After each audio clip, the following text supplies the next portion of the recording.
This is Sports Jam. I'm Doug Doyle. Emma-Jayne Wilson surpassed Hall of Fame jockey Julie Krone for the all-time purse earnings by a female jockey recently at Woodbine Racetrack in Ontario, entering the day just $11,000 shy of Krone's $90 million record.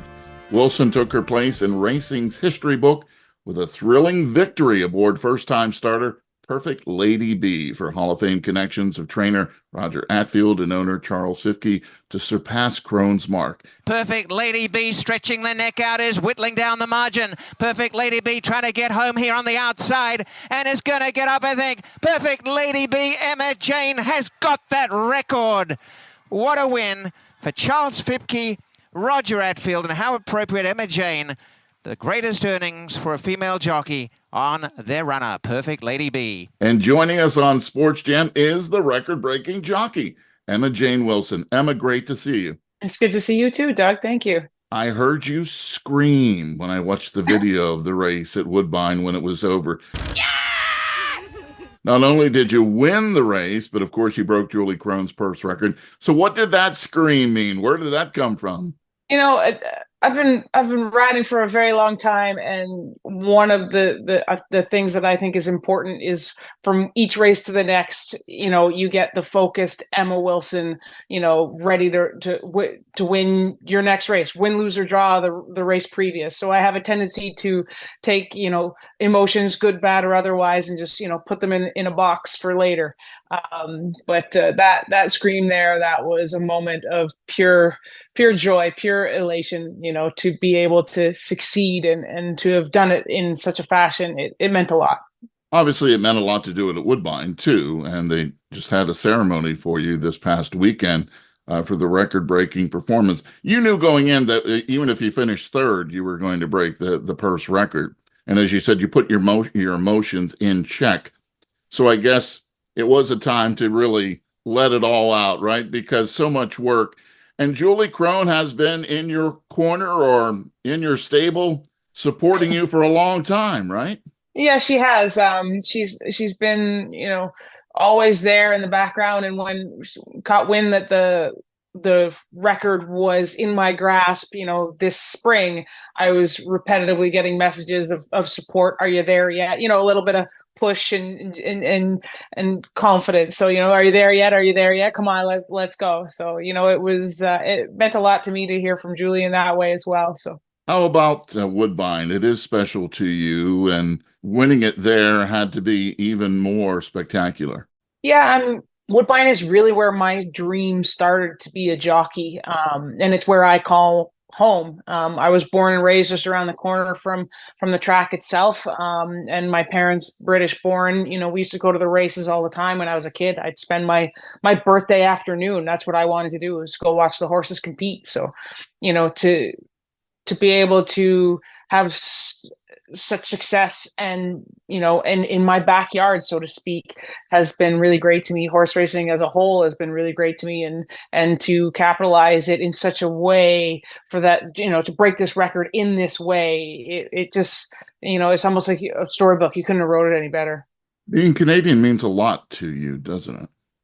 It does. I wear my maple leaf with a lot of pride.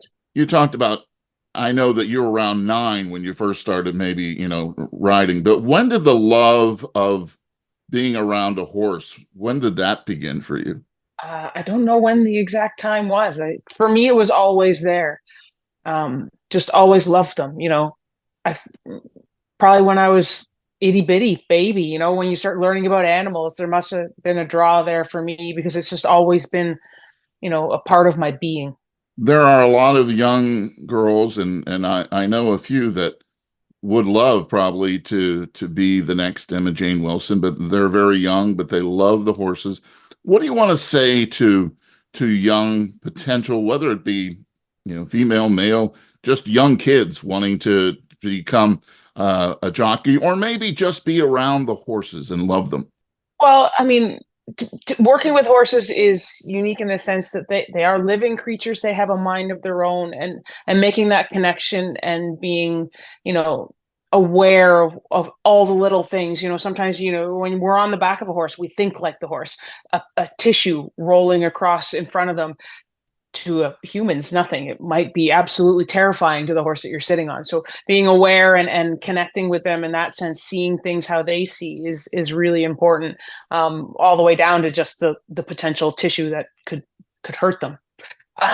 But as an aspiring rider, as an aspiring competitor in the game, the way I look at it is, one of the things is, be accountable to yourself. Be your biggest critic. We don't have high school equivalent. We don't have college equivalent. You have to dive into the deep end and own it. And the only truly the only person it's going to matter to if you succeed is you. So if you are your biggest critic, you hold yourself accountable, you see what your strengths and what your weaknesses are, and work on each and one of those, making your strengths better and, improving your weaknesses. That's what's going to get you to go far in this game. You kind of touched upon it there. Being true to yourself is one of the mottos for Emma. How does that relate to the racetrack and in life? I think it's just, it's just being simplicity, just simple. You look at each individual situation as it comes and take it for what it is. Jockeys, we live in the moment. There be a split second decision, inside, outside, that you have to make, and you have to own it, and you have to take that decision with confidence. That's, kind of how I live my life. And if that race finishes and I look back and I go, oh, maybe that could have been a different decision, might have been better off in that regard. I'm not afraid to say that either. Accountability is massive as well. So, yes, it may be in the moment, and yes, you make that decision given all the information that you have at the time. And yeah, maybe after is not necessarily the right decision, or maybe it, made you look like a genius. So, in taking that moment to look back and reflect and be sure as well, that's kind of how I live my life. Take us into the stable a little bit. First time starter, Perfect Lady B in your record-breaking run. How does a jockey and a horse develop a relationship, and how long were you two together to be able to win that race? That's a good question, actually. That filly in particular, I believe I breezed her a couple of times when I went down to Florida this past winter. So I got to know her a little bit. Mr. Atfield and I have a very strong working relationship. I get on a lot of different horses for him at different times. But leading up to her race, I had breezed her quite a few times, done some morning work with her, even some gate work with her. And she was unique in the sense that we weren't actually sure if she was going to, compete at her highest on the synthetic track. That race was actually scheduled originally for the E.P. Taylor turf course. We had a significant amount of rain, and Roger and I had briefly chatted in the morning, and he had thought about scratching, wasn't sure whether he was going to run or not. And but he made the right choice in that sense. Perfect Lady B's family, her breeding and her ability really came through for me that day, and for Roger and Mr. Hipke. So it was really nice to see her, put everything together that we've been teaching her over, the months that is, training these racehorses to be competitors, to be athletes. You mentioned rain could obviously alter what track you're running, or if it's raining and you're on that track. Those goggles, how do you even deal with that? I mean, you can't even see where you're going, and yet you have to stay true to your form, true to your horse. Take us into a very muddy race. What's going through your mind? It's funny you ask about a muddy race and the goggles, because it legitimately is one of the things that, with dirt racing, that young aspiring riders, young apprentices are like, how do I do this? It's just something that you don't deal with.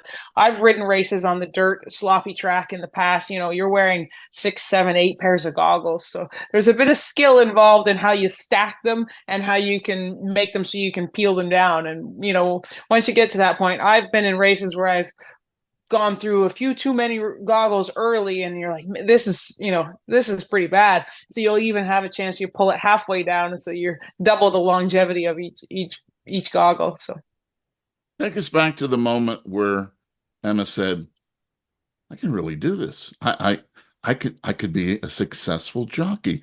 When was that? Successful? I'm not sure. I came. Uh, I had a 3-day stint in between a 2-year college program, um, and I was terrible. I galloped some racehorses. I think I got on about 10 of them for over a few days, and I was not prepared. I wasn't strong enough. I wasn't aware of the way things were done.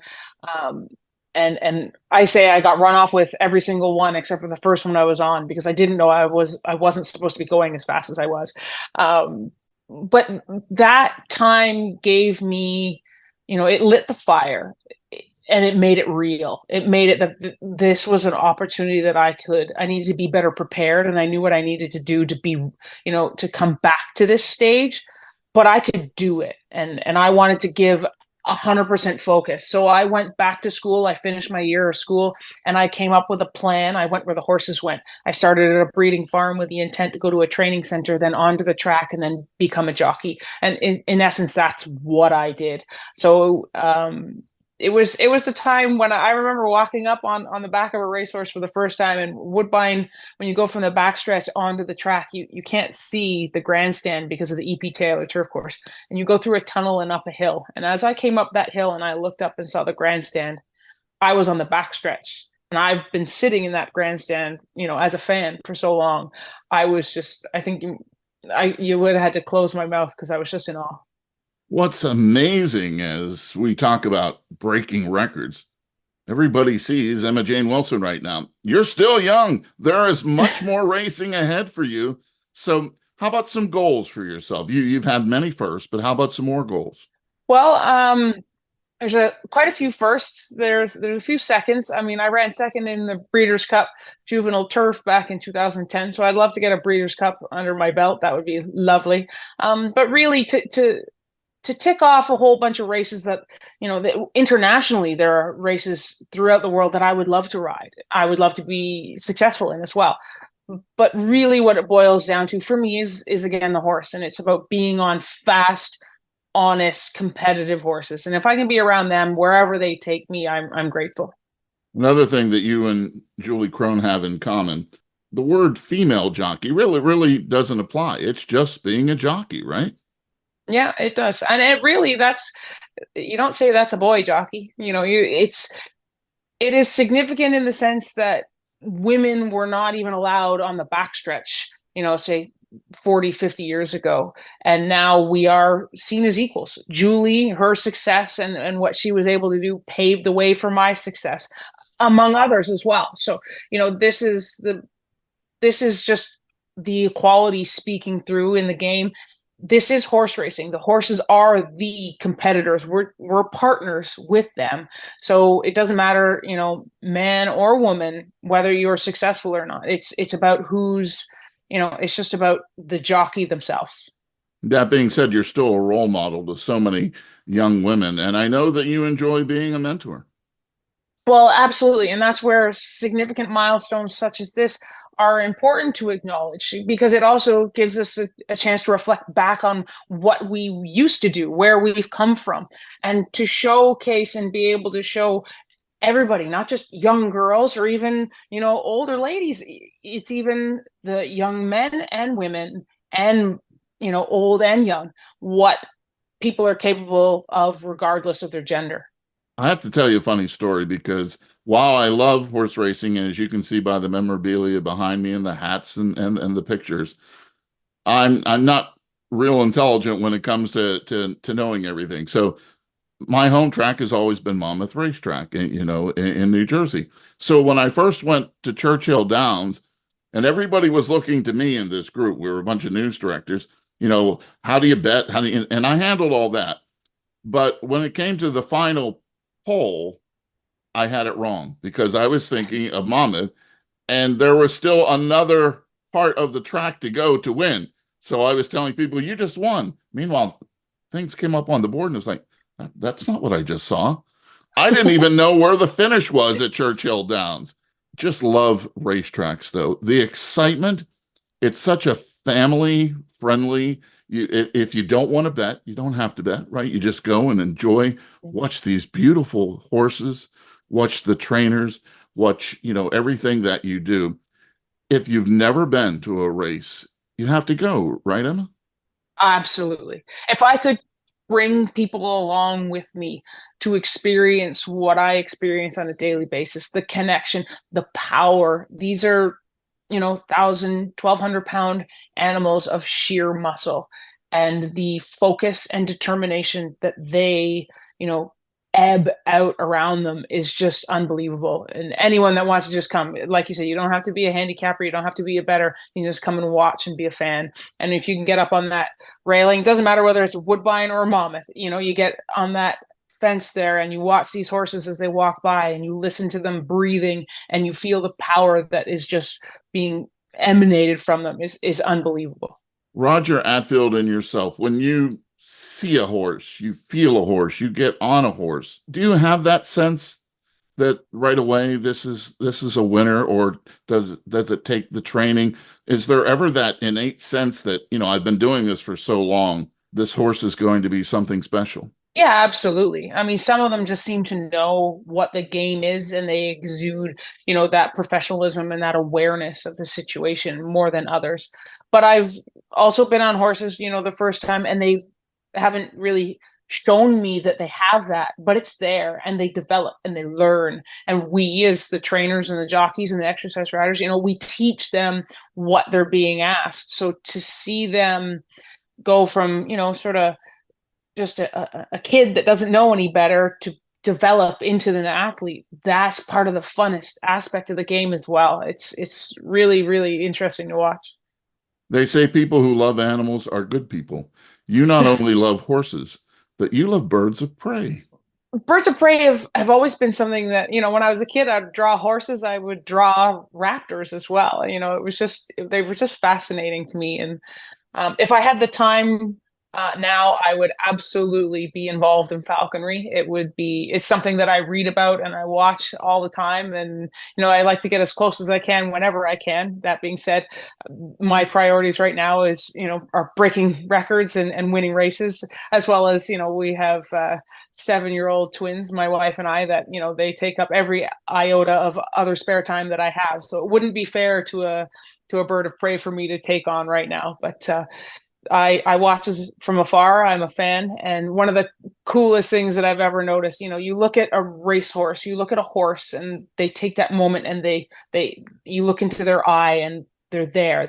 There's that connection that when you make eye contact with them, and it's wholehearted. And I find when you look at a bird of prey, an animal designed to be fast and furious and, hunt and be successful, they look through you when you look into their eye, because you're just a tool to them, whereas everything else is whether they can eat it or not. So it's such a contrast between the animals that I love so much. It's a great way to look at it. I know your kids like soccer, but are this love of animals, has that been passed along to them, I would imagine? It has. We have way too many pets. We currently have 3 whippets that are in their crates, as well as we have a tortoise and a couple of rats, or as my wife likes to call them, small mice. And yeah, we'd have more creatures in our home, and we're always willing to take on anybody that's hurt or injured. Sometimes it's a bit much, but we have to do right by them. And they absolutely love animals, and I can see them having more animals in their future as long as I can. Otherwise, I'll have to keep it narrowed down a little. Maybe because I've been watching House of the Dragon recently, that I see Emma-Jayne Wilson in a role as somebody aboard a horse, and then here comes the falcon on your shoulder, and you're as comfortable as can be as compared to many other actors. Oh, I'd love to be there. And if dragons were real, we'd be in real trouble, because I'd have one at home. I know that the dragons in this series, they've just captured my attention so much. When it comes to all the accolades that you have received now, and I know some of the races are more important to you than others, can you say this race was the most important, or do we go all the way back to the plate? It's tough because they each hold different significance. This race, the 4th race on a Thursday afternoon, it holds a lot to me because of what it means in the bigger picture. But you can even rewind it all the way back to the Queen's Plate in 2007. That was the race. That's Canada's horse race, and I was successful enough to win that then. So I could argue so many races down the line that have meant so much to me. So I couldn't put one at the top of the list as the moment. I'm enjoying the career, and I keep looking to build on it. So hopefully there'll be an album that I can go back and look through and appreciating each and every single one of them. When your record was posted on social media, I saw many people say, I had the chance to meet you and so excited for you. Obviously, you have fans all around the world. How important is it for you to when you see people to take on that role? You're a role model, but you're also a hero to many, and you're just Emma to people too. Well, and that's the important part of it is, I am just Emma, but I'm also been given this opportunity. I remember when I would come to Woodbine as a kid, and you'd get the pair of goggles from the jock, or even just that connection, that moment of where they'd stop and look and smile at you, or even give a high five. When I went to Saudi Arabia to ride one of the international jock challenges, the first Saudi Cup, there were kids on the rail watching us, all the jocks and the horses going out. And there's a moment where I made eye contact with one little boy, and I remember thinking to myself, like, what is that possible what if factor that's being created just by me being here? So if me just being Emma Wilson, who loves the game, loves horses, goes out there and does what I love, can, broaden one's base to create a dream, whether it be in horse racing or something bigger or something better, then so be it. I've rarely had guests on the show that have made me look like I'm very tiny, but one was a rugby player. And I know that Emma-Jayne Wilson, you're not the tallest person in the world, you're a jockey, but you love rugby too. I do. I would still play that now. I mean, with all my free time, I would still play rugby now if it wasn't for the risk of injury. It's just I love the game. It's so much fun. And there is nothing like the feeling when you tackle someone and you get up and they're still down. You're not trying to hurt anyone, obviously, but you're trying to win. So that's why she is a tough competitor on the track. Stay out of her way and don't get on the rugby pitch with her at all. Just an amazing run you've had, but as I mentioned, it's going to continue and continue. So I wish you all the success in the world. And maybe the last question would be, you and Julie Krone now are forever going to be connected. Is there somebody else that's going to be the next Emma-Jayne Wilson to make it a trio? Well, I guess time will only tell on that one. So your next race is when? Thursday. I ride a couple on Thursday and a few on Friday, and leading into another weekend. So any different feeling heading into that next race? Different? No, it's the same focus. So, each race one at a time, it's the same focus. But there's a level of appreciation that I've gotten from the support within the industry, the people that have come to me and congratulated me and shook my hand, the acknowledgement of the significance of what it means to me and what it means for the industry. That I'm really grateful for that.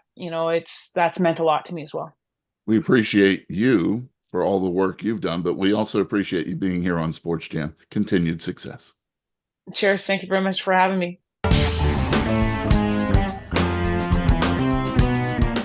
Sports Jam is a WBGO Studios production. You can hear all the past shows by going to wbgo.org/sportsjam or wbgo.org/studios. You can also check out Sports Jam with Doug Doyle on the NPR list of podcasts or wherever you hear podcasts. Special thanks going out to Sammy Steinlight for hooking us up with Emma-Jayne Wilson. Until our next Sports Jam session, I'll see you at the game.